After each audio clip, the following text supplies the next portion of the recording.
comic book collectors, do you want to protect what you collect? Do you hate when your comic books slide around in your short box, or you need to turn them sideways just so they don't bend or fall over? Well, look no further than Sidekick Supplies. Their product fits firmly inside your comic box, so you don't need to worry. And not only is their product made in the USA, but also ships free directly to your doorstep. Check out our sponsor, Sidekick Supplies, at sidekicksupplies.com and use the code ComicCom15 for 15% off your purchase. Believe me, you'll be ordering more than one.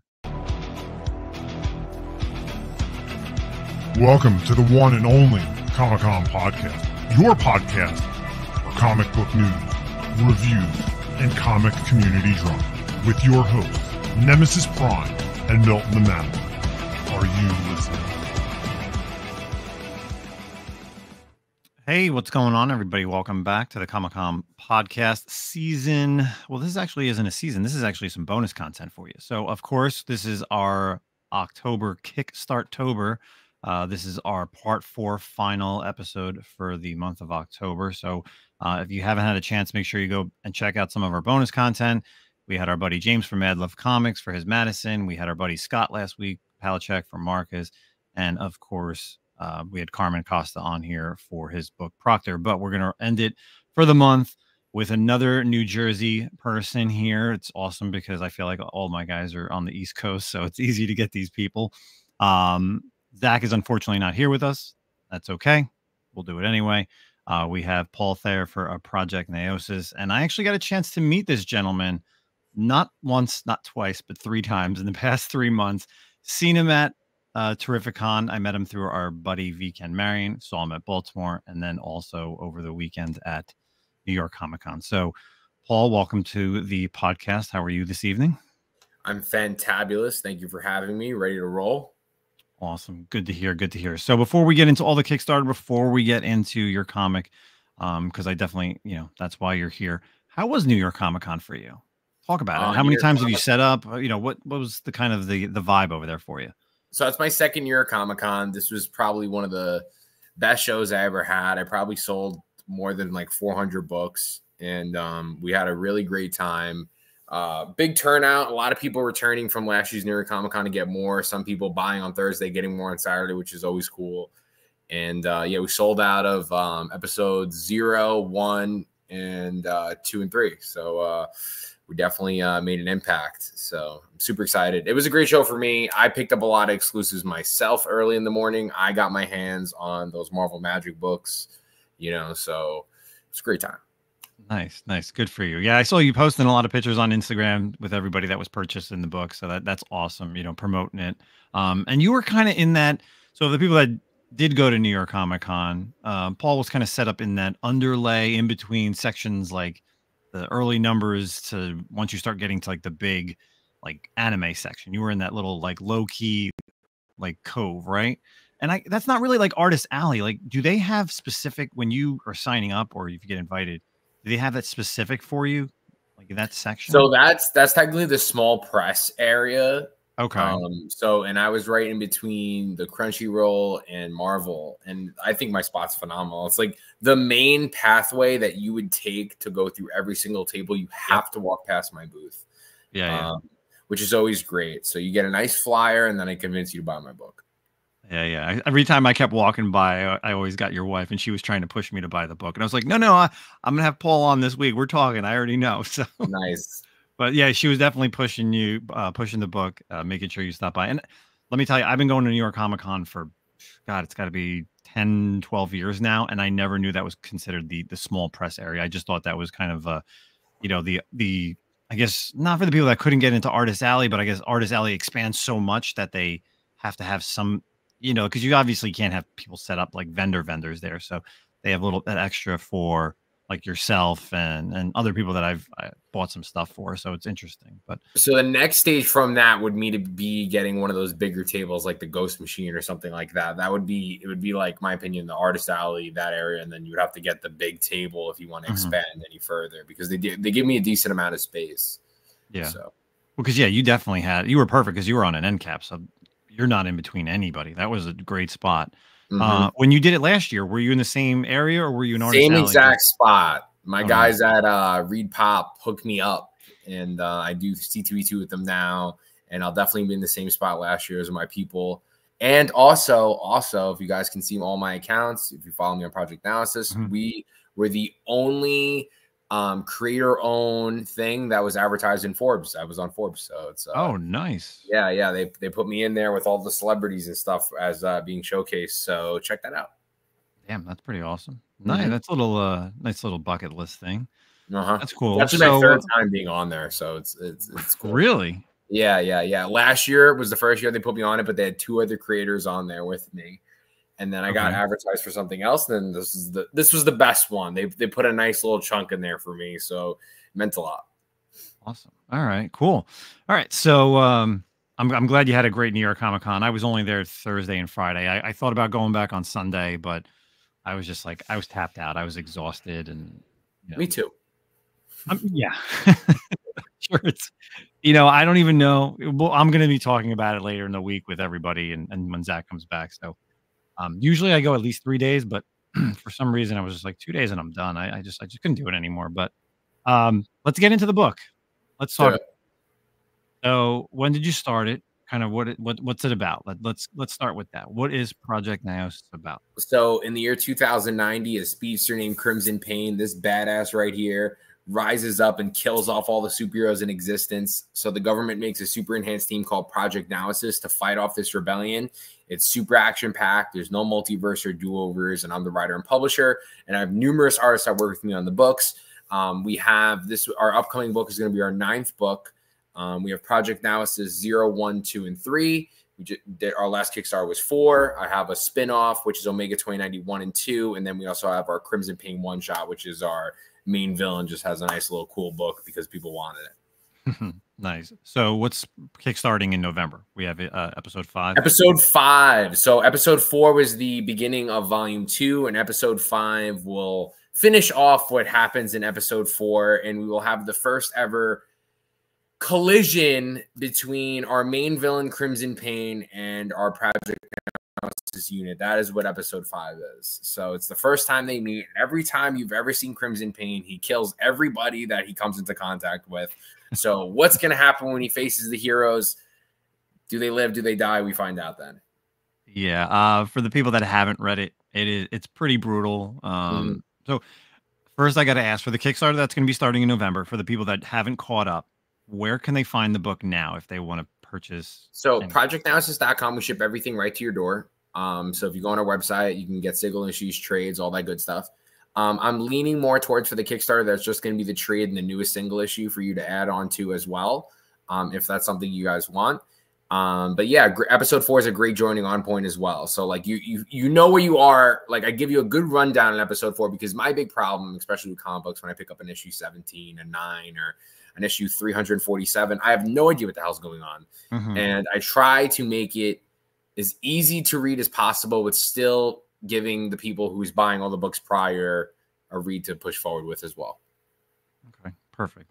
So the newest trade will have the 0 through 4 on the Kickstarter, or the 0 through 3? 0 to 3, and then we'll have the episode 4 singles on there. If it's going to be cover A or cover B, this is our cover A. I'm not too sure yet. I'm still working out the nicks and crannies on it. And then the trade paperbacks are absolutely beautiful. They collect our first 4 issues. You basically get the whole world, super jam-packed. And then I'll also have the other spin-off issues there as well, like Omega 2090. And the one-shots will have as singles, because we don't have it collected in the trade, trade yet. Okay, yeah, because I was going to say, when you talk about the one-shots, I was like, wait a second, I don't have that on my trade. So I got to say, for me reading it, and for the people out there, from what Paul said, the X-Men stuff, Mortal Kombat video game stuff, it is definitely if you like The Boys, you like Invincible, it is right up that. It's got the world of superheroes. There's tons of superheroes and supervillains in basically every issue. You're learning all these new characters. It's very violent like The Boys. It's very violent like Invincible. If you've basically watched the first episode of Invincible, you kind of have an idea of what happens just with the Guardians of the Globe. And that's pretty similar to a lot of beatdowns that happen in this. Probably like every 6 pages, something like that happens. And we have a lot of fun with it. If you don't see a fatality, because I'm big on the fatality, assume they're alive. you know. So assume they're alive, you don't see the fatality. And I always thought that too, because that was like my big problem with reading certain things, was just like, if I'm really running 1,000 miles per hour and I uppercut you, your head should fly off unless you are invincible, you know. So we take that in full effect. You know, I got to critique a little bit. I got a real quick, like a critique.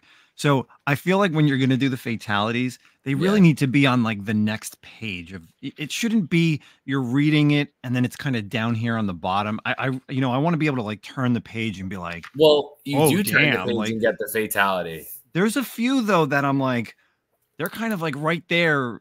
Like you're kind of it's already there. It's not anticipate. Well, it's going to be anticipated. This is an anticipating page right here. Well, the Odysseus, one of the main guys in the world of in this world is pretty wild. So I took the tropes and like I thought of like who would be characters, you know, that would be in this world, because when you're dropped into Project Naosis, the first issue, there's 3 nations that run the whole world. There's the Americas, the European Federation, the Red Crown, and all in one day, this badass Crimson Pain basically eliminates all the heroes at once, but each in the different tropes, and eliminates their leaders, you know. And in that process, the whole world goes, oh my God, we have one type of enemy. Let's all unite together and form the ULN. And that's really how everything goes. Like it gets a lot deeper with everything. I do put a lot of Easter eggs in every issue too, even though it is very fast paced, and some people pick it up and some people don't. But it's definitely going to get a lot more revealing later on with stuff. Okay. Well, from what I've read, because I've read 0 through 3, I do agree that it is fast paced, and that's sometimes what we need, you know, and that's really the world we live in these days. You know, I can remember being young, and it's fine drawing out things, right? For, you know, again, like Invincible, you read these comics and they're like over almost 200 issues, right? And some stuff happens, but there's always that delay. I grew up watching Dragon Ball Z. I'm sure you're kind of, you know, in the same vein. You know, you could have one episode and it's a fight, and then like 5 episodes later it continues that fight because there's all this dialogue and all this stuff in between. So you're getting right into it immediately every issue. Like whatever it is, it's going from issue to issue. There's no downtime, there's no slowdown. There are backstories on some of these characters, but at least you're moving forward immediately. Like, you know where you're going to be in the next one. And like, you know, between episode 0 and episode 1, there's a 2-year time jump, and there's another 3-year time jump. And I did that on purpose because, yes, we can have all those fun missions another time if you want to see this thing dragged out, but I want to get to the good part of the story. And if you do want something a little bit slowed down, that's Omega 2090. It's the origin story of Omega, Thorn, and Hellsate. We have 2 issues out, which kind of complete the first half of it. But otherwise, yeah. And then episode 4 too, we build up the story a little more, and now we're into freaking absolute mayhem going into episode 5. It's really going to be the craziest. I got the last page officially today. So one thing about my Kickstarters that people might not know is I actually go into this Kickstarter like 90% done, if not 100% done. And I ship all my books out in 1 to 3 months. Realistically, it's been like 1 to 2. 3 is where we're looking for this one, just to be safe. You know, the only problem, you know, is always that overseas ones. But if you're in America, you're getting your book fast. So, yeah. And for the episode 5, when are we starting it? What's the Kickstarter launch date? November 22nd. We're gonna launch it at like 9:30 at night, and then we're gonna be, you know, just driving that forward. And we're really excited. Like I want this to be the one that everyone goes, wow, let's get this, and, you know, let's blow it up. So it's looking that way. So good. Well, I mean, like you said, you're basically done. You're basically done with the issues. So, you know, let's get a little bit of background on yourself, Paulie. What kind of, you know, writing this book, you know, kind of who were your people that you looked up to, you know, growing up, to kind of where you built this world? So, I was big into, you know, of course, like my first book I really remember giving a hell about was The Dark Knight. Of course, Frank Miller is amazing. That's my dude. And then I really didn't like, it was always like different types of stuff. And then like the main thing that got me into comic books, like, and really got me into buying monthly comic books, was the New 52. So Scott Snyder, Jeff Johns, those guys were like like the guys I read, like those are the people, you know, I really like enjoyed reading, like the Batman, the Justice League, all that good stuff, Green Arrow, Green Lantern. And then yeah, those are really my guys. And you know, of course, like my main thing now, and I pick up book. I really got a ton of books today because I haven't been there in 3 weeks. I was getting ready for New York Comic Con, and I'm always picking up every Spawn issue. Todd McFarlane, everything he does, I will grab it no matter what. He's one of my favorites. So I would say, you know, Frank Miller, Todd McFarlane, Scott Snyder, and Jeff Johns are my main 4 influences. And then of course, outside the writing influence, you know, I have a big impact on like movies and stuff. Like I love all the Avengers movies. I love the Christopher Nolan Batman movies. Like those are really the things that got like in the world, you know. And I'm a big Star Wars fan. George Lucas has been the absolute hero. And yeah, those are really like the top 5, 6 for me for sure. Okay, cool. What and like, so obviously, yeah, those are amazing writers and everything like that, and I'm all about that as well. I think Jeff Johns and Snyder, you know, I could remember me same thing. Like I was as a kid, I grew up, I loved comics, and then I got out of it, and then I really was just only doing Transformers in the 2000s, and it wasn't until New 52 that really kickstarted me back into comics, and I read the probably at least 30 of the original 52 titles that came out. And I was just like, I have them upstairs. I was into everything. You know, I was like into books that I normally would pick up, and then books that I never thought that I would be picking up just because they were so good. And yeah, Jeff Johns obviously on like the Green Lanterns, the Aquamans, amazing. So building this world, you know, what are some things that you just, you know, I guess you came from, like you said the Star Wars stuff. So you're building this world. Did this come out of the age of you're tired of seeing multiverses, you're tired of seeing like the Marvel stuff, the DC stuff? You know, where did this whole idea come from of? So I came from a big sales background, and then I switched into doing like labor work. And I had a lot of spare time doing the labor work. You know, you're just digging trenches and you're working construction. I was building Legoland, crazy thing. I'm a big construction guy. And then I just had a lot of time. You know, you can't have headphones in. You have a lot of time to think. And I always loved comic books. I always loved stories. I created a lot when I was a kid, but that was something like I brushed off until I was an adult. And I thought of a great idea, and I thought of this amazing idea. And then I worked backwards from it because I thought it would be way too complex to start in issue 1 at where I wanted it to go. So we're working towards what is the story of Naosis or Project Naosis. So I have 35 issues planned, and issue 35 is what my original idea was for this thing. It could be the ending, it could be the beginning, but it's really building up to this thing. So everything right now is really just constructing this world from who will be our heroes and villains at the end of it.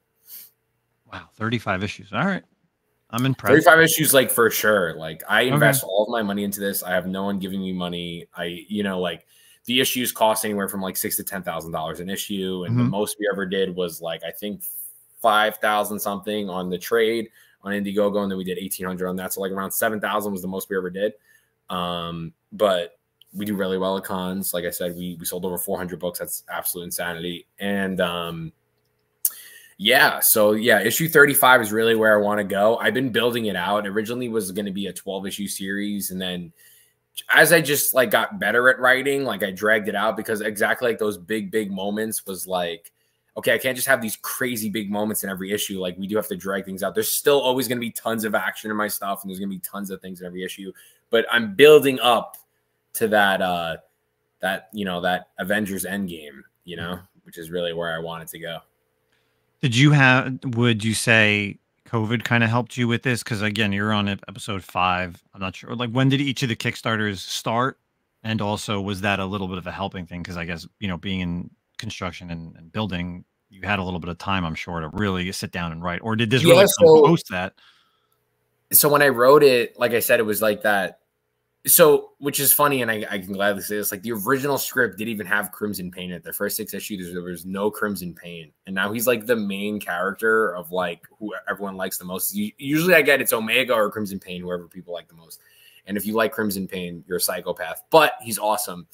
And yeah, like I just kept writing, like I just kept doing it and doing it. I was writing a lot before, and I was honestly episode 0, I had like ready to go almost like, and then COVID happened and I just was like, fuck, where do I sell this? You know? So then I just kept it, and then I just kept figuring things out. And then we just printed all the books. And my first ever convention was Terrificon. And I think it was 2021. Yeah. 2021. And then my second ever convention was San Diego Comic-Con. And we haven't looked back. We've been doing it for 4 years strong. I officially have a publishing company. You know, it's a legit business now. And I take that very seriously. And yeah, you know, I started doing this full time 7 months ago. So haven't been looking back. Sweet. So you've been just hitting the con circuit all month long or all year long since you've been able to do this full time. So you've been, and like I said, I saw you at 3 big cons over the past 3 months. You know, did you head out to the West Coast this year? Did you go to San Diego this year again, or? So I do San Diego every year. It's my main con. So New York was something I honestly wasn't able to get in. You know, it's like, it was just, I didn't know the schedule. I didn't know when to apply. I didn't know a lot of things, you know, but San Diego and Terrificon was always something I went to. I only missed 1 year at Terrificon, but San Diego I'll go every year. WonderCon 2 I've been going to, which is a pretty big one. And then I just got into C2E2. But yeah, I do a lot of pop-ups, and then everything really direct to consumer. So like my website and everything really is what pushes me. And then the conventions, like I said, we do really well in, and they have a good reception. So like the online market is definitely my weaker point, you know, and then I definitely think like the face-to-face sales is where we really thrive. So once that picks on the other one, there's no looking back. There's no looking back, because you see how many Kickstarters, Indiegogos from my comics. These guys do $100,000, $200,000, $300,000. Oh yeah. You know, not to be that guy, but I feel like, you know, mine's that caliber. You know, I've had mainstream big time guys, if not the biggest publishers out there, tell me my thing should be making $1 million, you know? So it's just about eventually when the eyes come, the eyes will come. And I'm super grateful for even the $6,000 I get on the Kickstarter. So yeah. And for the people that are out there listening and really want to just, you know, you don't need to go and wait for the Kickstarter, you know, go and check out Paul's website. You know, everything's going to be in, all the links are going to be in the description, but you have right on the page, you have all the characters, and there's info and on all of them. And then there's all the information for all the issues that you can buy. So, you know, you're legit doing this. You know, there's a lot of people out there that just have just like a blank page of, they kind of work off their Kickstarter, or they work off of Indiegogo. But I mean, you've literally taken the time, I can see, and gone through and made sure every character has something. So at least they can go and check and be like, that character seems interesting. I like this. I like that. So I do like that. So I now have to go back, and I really need to read this Crimson Pain and the Omega one shot now. So yeah, so Crimson Pain's the one shot. We have 2 issues of Omega 2090. It's gonna be a 4-issue miniseries. Okay. But we capped it at the second one because Samuel, that's how I found Samuel. So Samuel Marquise did episodes 2 and 3, but I picked him up for Omega 2091, and I thought his artwork was so cool that I was like, I want him to do the main series. So it was just what's the best. And Project Naosis is our stronger series, so it's just eventually we'll finish it. And depending on how this one goes, because episode 5 is, like I said, it's Crimson Pain versus the Project Naosis. So this is what we've been waiting for. And this was actually something like this episode I wrote like pretty recently. It was definitely like within a year ago. Like I wrote this issue out of the 35. Like it was added in because I didn't want you to wait too long. It was the same way how like even with Invincible, for example, like Robert Kirkman was told, like, you got to give them the thing now. Like you need to give it to them. Like you need to see, they need to see what's happening. And I feel like I built Crimson Pain up long enough in that you finally get that fight that we all want to see. So yeah, I was because you see him, you tease him, and then he's gone for a while, and then you finally get him back. And again, this volume 2, which again I need to read the 4 and of course the upcoming 5. Let's talk about Samuel. How did you meet him? How did you get your artist? So every single person, the first artist I ever actually picked up was Corey Hampshire. He's done Venom, X-Men, Supreme. He's done some inks recently, even on the Deadpool Batter Blood. And he's a bigger artist. He had a big following. I just messaged these guys. You know, it's really that simple. You message them, you pay them, they join you, and they stick around if it's good. You know, so you know, I had him, and then I had Brian Valenza. on issue 0, and Brian Valenza now is like the biggest colorist for Marvel right now. He did like every single book. I've seen him do Venom, Ghost Rider, Spider-Man, everything. And I lost him because he went to Marvel. And I was like, oh my God, like this is the colorist. Like this is my colorist. I need him. And then I found Prasad, and me and Prasad are best buds. He's done every issue since. He actually does covers now for Action Comics and things like that for the colors. And he's sticking with me no matter what. That's my guy. And then I had on episode 1, we had Julian Shaw, who just got picked up for Astonishing X-Men. I'm pretty sure he's doing the inks for that, which is so cool. And he did like Moon Girl and for Marvel Unlimited. And then I had Kyle Penchcock that did he was doing some stuff with me, did some independent stuff, and then he got picked up to do some work with Comics Wellspring, and then now he's doing Star Wars Unlimited. And we did great work together. And then I just like we all clicked. Each one of my guys, they'll do covers and stuff for me now, but me and Samuel are where it's at for now. And then I also have all my books have back covers, right? And Evan G. that back cover that's yeah. mean. So Evan That G. is so mean. Did this, and he was too busy. I actually wanted him to do the book, you know, but he was just like too busy, and I thought it was like the style I wanted for the book. It's like really edgy, and he did the Crimson Pain one shot, the whole 20 pages. Okay. So, you know, we have a lot of fun. I just find these guys on Instagram and I message them. And now my new thing is who's selling at conventions, right? Like who's the guys that people actually go up to and buy their stuff with or without them knowing. And we met through VCAN, and he should be doing a cover for me. Hopefully this Thursday he starts it for episode 5. I think it's for sure. Like we're already committed to it, but I hope long as he's so busy. He just got announced that Green Lantern book and all that stuff. No matter what, I'm getting a cover from him, and I'm pretty sure it is our cover B for this Kickstarter. Awesome. Which is so. Yeah, I just I texted him the other day. I saw him at New York Comic Con for the 2 days, and then over the weekend I saw the announcement that they're doing the Power Lords, and he's doing the interiors for Power Lords through Oni Press. And I texted him and I said, "Hey, congratulations on it." And we started talking about it, and it's just before my time. You know, he's like, "Oh, do you remember the toys?" I was like, "Man, I don't know. Like, they kind of look familiar, but I was probably like 2 or 3 when this came out, so it's like, I don't know, but it looks cool. Like I could see V doing like crazy with these characters because anything he touches is awesome." And I messaged thousands of artists, you know, not a lot of people even answer, you know, which is even crazier to me, right? And it was funny, like now that we're friends and like now that he's doing this cover for me, we actually looked back and I've messaged him like 3 or 4 times, like do a book for me, like ready to pay him. And it's just funny that like now like we're working together and doing stuff. And I messaged everyone because I really didn't know after the New 52, like I really didn't know who was who, you know what I mean? Like I didn't know all these big guys, like, you know, now I'm a super big fan of Rob Liefeld and all these guys, like, but I really didn't know who they were. Like I have the Deathstroke New 52 books, but like a lot of guys, you didn't put their name to it, you know, especially when you're really just focused on the movies and the TV shows and stuff. But now I'm just like, I can look at artwork now and like know who draws like each issue and things like that. So like I'm totally in this. That's my game. Yeah. I'm the art guy of this podcast. I love looking at art, and I could literally spend Thursday and Friday I spent more time in Artist Alley, and as small as that is, just walking and looking at people's portfolios, and I could do that, you know, 4 days. I could literally do the entire day and just go through one row down an Artist Alley or even in like the small press area, just looking at art and just being amazed, and everything is different, right? And that's kind of how for you, I'm sure you pick and choose like what your characters want to be, you know, because you don't want to pick an artist who isn't your vision of that character, right?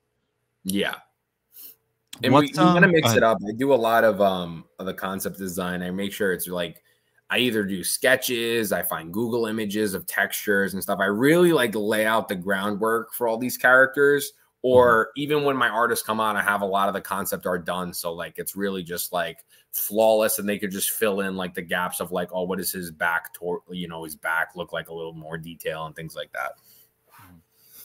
What's, for this series, let's just say you had the opportunity, where would you see these characters in? More of the DC universe, a Marvel universe? Could you see them on like the Ghost Machine stuff?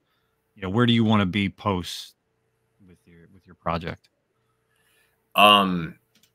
So Project Naosis is my baby and it'll never go anywhere. I've actually been offered money numerous times to take it places and I'm not, you know, it's just, Oh, damn. That's my company, Visual Vibration. I built this baby up. I am making new IP and I am showing it to different people and we're going to do different things, but this is like my thing, right? Because I feel like if I got rid of it, I would have to restart and build a whole new fan base, even though, yes, they would be like, Paul, let's follow Paul, whatever he's doing. But I'm using this as my stepping stone to get into a Marvel or to get into a DC or to get into a Ghost Machine or a Spawn universe, and just constantly putting out the books because, like I said, we see it. One book can just hit $1 million and it's game over. That's a different conversation. Someone can come to me right now and say, here's 100,000. I want this much. But if I hit something big, it's like, here's $2 million. Let's go, you know, make an animated thing, you know? So it's like, it's a very different playground, you know? And I definitely like, would say like this, at least the comic books will never, ever be retconned. And that's the whole point of it. Like, will I make other IP that is multiverse based and stuff like that? Yes. Like it's actually in the Forbes thing. And I was promoting a little bit at New York Comic Con. I was handing out the flyers. Me and Eric Arndit, he's Real One on Instagram, but he was formerly known as FKA Enzo Amore on WWE. We collabed and we're doing the Lethal Leopard, which is like he transforms into this giant Anubis with wings and a sword. That's something totally different, you know, like that's something, you know, that can be looked around and we can collab with different guys because I have so many friends that make their own IPs and always ask me like, hey, can we throw in Crimson Pain or hey, can we do this? And it's no, like as much as it would be so cool and the exposure would be insane. No, you know, because I feel like that's the main thing. I have to stick with this and I want to build those core people on it. Cause even me, it's like, I love, well, I have it upstairs. I read it, but like Absolute Batman, like that's so cool, right? But like, like my Batman is the Greg Capullo, Scott Snyder Batman, you know what I mean? Or like the Frank Miller Batman. But it just keeps restarting and keeps restarting, and I feel like that's what takes, you know, the 500,000 people that would buy the book down to the 30,000. You know what I mean? So like, I'm trying to just build it up. So I would love to just keep it in its own bubble that no one can ever touch, and then I would love to work into new bubbles. Okay. So you've been doing this now for a while, and I know it's tough to say, well, I sold 400 books this weekend, so nobody really would have this answer. But yeah, for the people that have been picking up each and every issue or episode, who's a character that you want to see or that you have an idea to do like another one shot? And would you be the one writing it or would you have someone else kind of write? So I will always write everything that's in my publishing thing. I personally don't. The whole point of me having this company is because, yes, it's I want to make characters. I want to create own IP, but it's for me to say, I'm a writer and editor, hire me. You know, like I could do this. I sell this. I do everything. Hire me.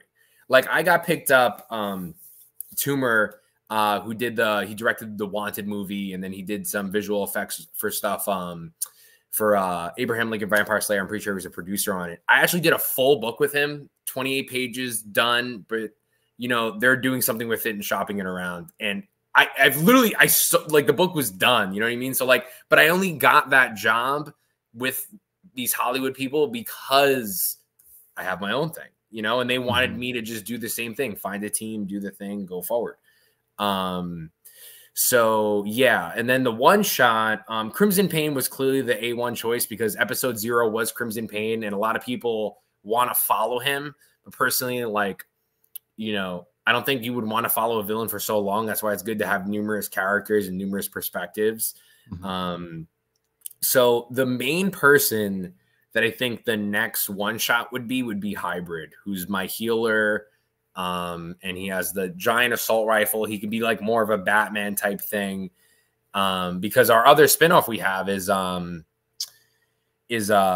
Omega 2090, which is Omega, Thorn, and Hellsate, who's our main 3 characters. It shows you how they get their powers and, you know, what was their story from the beginning and who's going to be their first villain they face off against.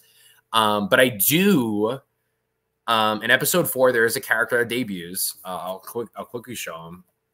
His name's Voltage, and his concept art's in the back of the book. Let me see if I can pull it up real quick so you guys can see what I'm talking about. This guy right here. Okay, so that's Voltage.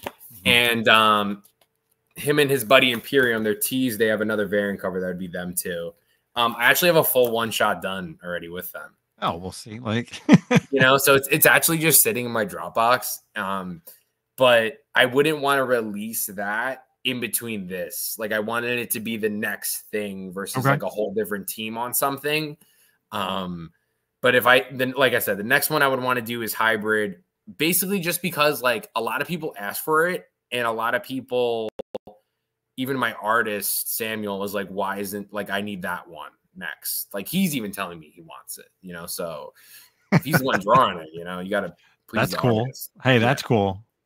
And if it's like there, and he's the one who he already created it with you, you know, he's already did the initial thing. So I'm sure, yeah, he wants to keep going with that character because he likes drawing them. So, well, he didn't create him. Like I said, I created, I took 3 different artists, and I had a bunch of this artwork made before we even made the first book. So like I went into it with the information because I don't want to, you know, you hear the horror stories all the time. Like, this is my idea, or this was my idea. No, this was my idea, and I paid for it already. So when we go into it, we're all good, you know? But even him today, this is like, so I was just texting Samuel today, he sends me the last page, and he's like, we need to update his armor. And he's like sending me pictures of like new armor, like for him and stuff. And that's crazy. I'm not even asking him to do this. You know, like a lot of the guys like want to make cooler stuff. Like, and I take their input, and I could easily rewrite a page. They can't easily redraw a page, you know? So like if they have a vision, like, this will be in episode 5. Like I said, double page spread, you know, normal double page spread. As you open it up, it's both things. He wanted like one thing lays up on top, and then there's panels that lay across the bottom. He's like, could I do it? I'm like, do it, dude. You know what I mean? It's like, just whatever you see in your head is going to be way crazier than I can do because I can't draw it, you know? So like, and it came out sick. So another fatality page. So we'll see. You'll that one. Oh my God. Yeah. Jesus. Yeah. For the people that haven't checked out Paul's stuff, definitely go. If you want to see some brutal stuff, this is definitely the book to check out. You know, if you can't read The Boys anymore, if you can't read Invincible anymore, this is your next best thing, because there's probably nothing else as violent as fast going on. So, and there's no, like, the only thing I would say would differentiate between like Invincible and The Boys and stuff, there's no sexual content in my books. Like maybe there'll be 1 or 2 relationships that we might have, but there's no scenes that, like, you know, no guys blowing up inside somebody, you know what I mean? Like from The Boys TV show and stuff like that. Because that was like the thing. It's like, I'm already there with the intense violence. You hit that, like, especially with cons too, like, you know, certain places won't even let you sell it. You know what I mean? So like, if it's just action, people are fine with action. Everyone plays Call of Duty. Everyone plays Mortal Kombat. It's like a Suicide Squad. Yes. Basically, that's basically where the book is. It's just they're on missions. That's what they do because it's the ULN. Like, that's all you need to do. It's not, you don't need to have all this side pocket stuff going on. Yeah. And I like that. That's why I like it. It just continues. It flows. Everybody has their own place. You have I don't want to spoil too much, but you have the brothers, I guess. No, we can spoil a little bit. I hate spoiling stuff. I know you're on episode 5 coming out, but it's like, I want people to check things out, because as they're reading it, like, I did feel, you know, it's Mike, right? Mike and Jonathan. Yeah, Jonathan's the older brother. Mike's the younger brother. I was hoping, I'm like, Mike, I was like, oh, cool, he's gonna be a boxer or a wrestler or whatever. You know, he's like, he just won the championship, and then goes and be a superhero. Yeah, and I thought it was going to be completely different, but yeah, exactly. Like, the whole thing was like, you know, for people that don't know, you in episode 1 you get dropped off, and you see this guy who built himself up, like, out of the pain of losing his brother to this catastrophic event, and he wins this championship, and his brother comes back into his life and says he was never dead, you know, and actually he's a superhero. You know what I mean? So it's like, it's mind-boggling, and he has to choose, because they're the highest. If there's the Army, the Navy, the Air Force, the government, these people are higher than all of that, and they're allowed to do whatever the hell they want. So, and they have the unlimited infinity budget, so I can have the coolest technology possible. And he joins them, you know, and he is, you know, he had to pronounce himself dead. But now the main big thing, right? Which was episode 3, you know, spoiler warning. You're gonna read it on the Kickstarter if you check it out. Is they're a classified unit that is no longer a classified unit because the whole world now sees these people take on a supervillain that's not Crimson Pain, so you don't got to worry, guys. And it's crazy, you know. And it was kind of like it was an art. It was honestly Samuel was drawing it. And he was just drawing it outside. I'm like, Samuel, I can't say that they're hidden if they're fighting in the middle of the street in front of people. So we changed it right there. It was supposed to happen later on. It was definitely always going to happen. But it happened a lot sooner because the pages look sick, you know? So like, what am I going to say? Change it? No, keep going, dude. It looks awesome. I can work around that. And we did. And now it's bringing this whole thing of like the whole world, you know, sees these people now as heroes. And if you've read the book so far, you know, they're heroes, but, you know, it's military, you know, like it's not, you know, like, even our military will go to places and we just kill a bunch of people, you know, like, but we're not posting about it, you know? So like now that these people are front and center, what's going to happen? In the first page of episode 4, you know, you get all the different perspectives. I wear my heart on his sleeve. Todd McFarlane, I can gladly say I stole that from him, from the Spawn books, you know, but like, yeah, it's a lot of fun. And we're bringing that new aspect to life because, you know, they all have their different clicks. And, you know, the first volume is like, hey, this is the world. These are our characters. This is what we're doing. And now volume 2 is like, how do these people deal with that? Like, for an example, like they're killing, you know, they're really, these superheroes are killing people. Like, you know, they're killing the bad guys. Like certain people can be okay with that. And certain people will have PTSD from that. And we're going to dive into different aspects of stuff because like I said, we're really fleshing out these characters for them to be who they're supposed to be, you know? So I'm excited. I love this shit, you know? So it's really That's fun. all that, yes, listen, I mean, that's one thing that matters, of course. The money's one thing that matters. But the fact that you love it and you've been doing all this and you have these little spin-offs and the one-shots and you're continuing and you want to do 35, that's awesome. That's like for sure. Like there's no doubt. I only just started profiting, you know what I mean? And I'm on it, like, you know what I mean? Issue 8, I started profiting. Like, of course I make a lot of money at these conventions, but like profiting in a standpoint of like the books are paying for itself now, you know? So like, which is awesome, you know, like that's already a dream come true. And now I know the next level is like, let's blow this thing up.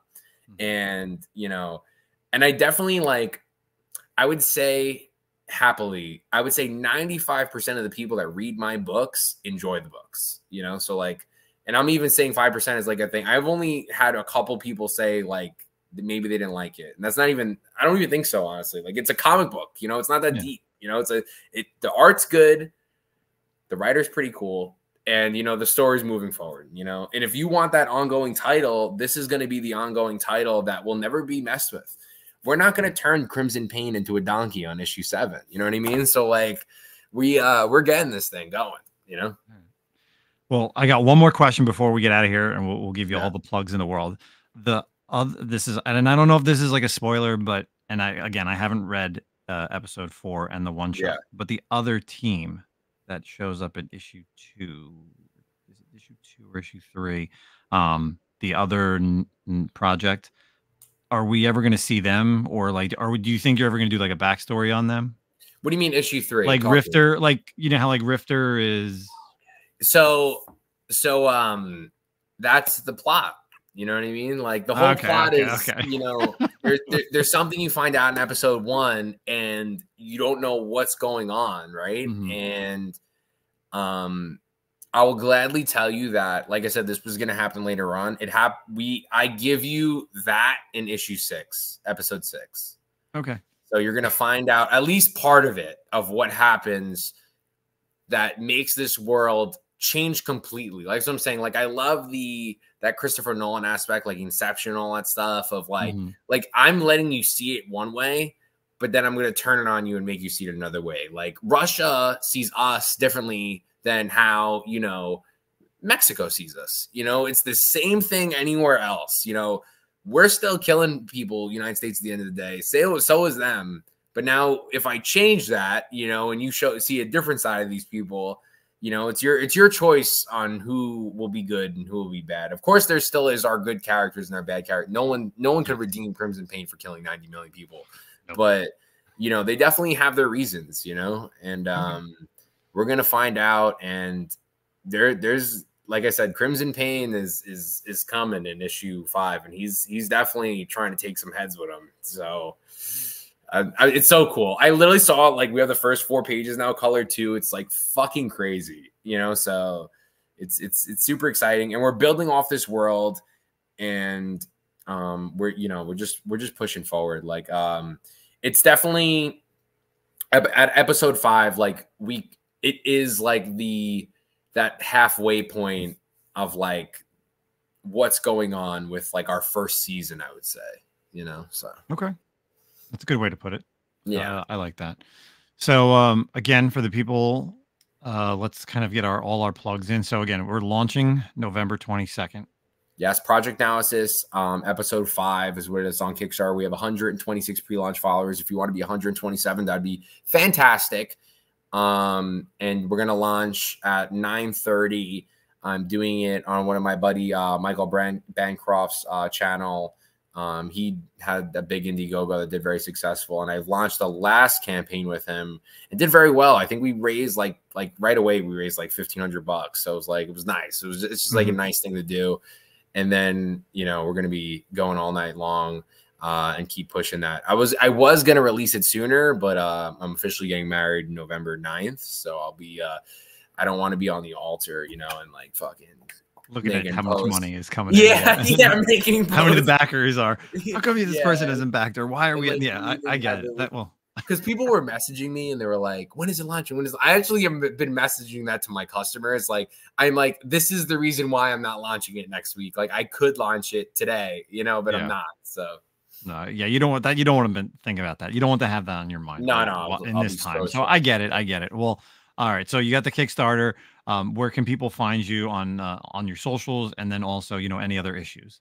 So projectnaosis.com. We ship everything right to your door. I ship everything out realistically every other day. I go to the post office. So like I do a lot of eBay stuff too. So I'm always there. So you order it, I drop it off. I package it in a beautiful Gemini mailer and bag and board everything for you. And I usually throw in some trading cards. We only have one, but I want to build it out. And then social media, I'm heavily active on Instagram. I'm heavily active on Twitter. I'm also on YouTube, where I post a lot of cool stuff. Same thing, Project Naosis. We're also on TikTok. You want to friend me on LinkedIn? It's Paul Thayer. And yeah, that's it. We're going, man. We're not looking back. And if you're looking for something new, and you know, you gave up on comics, and you know, you're like, oh my God, I'm tired of the same shit, I promise you this is something very different than what is on any of the shelves. And everything, you know, meshes pretty well. So come give us a shot. Definitely, people. So again, make sure you go check out Paul. I'll have all the links in all the descriptions, whether it's here on YouTube, iTunes, Google Podcasts, Spotify, and of course our socials as well. So Paul, thank you so much for coming on. I'm glad that you know, we finally got this to go, because it's, you know, we've seen each other at least once a month over the past 3 months. Yeah, and, this is perfect that you're going to be launching. And then you're my final episode for Kickstartober. So I'm excited for November. So again, everybody, this is going live on the 23rd, and then you know, step back here on our Fridays for our normal episodes. So we'll catch you all later. Peace out. Hey, comic book collectors, do you want to protect what you collect? Do you hate when your comic books slide around in your short box, or you need to turn them sideways just so they don't bend or fall over? Well, look no further than Sidekick Supplies. Their product fits firmly inside your comic box, so you don't need to worry. And not only is their product made in the USA, but also ships free directly to your doorstep. Check out our sponsor, Sidekick Supplies, at sidekicksupplies.com, and use the code ComicCom15 for 15% off your purchase. Believe me, you'll be ordering more than one.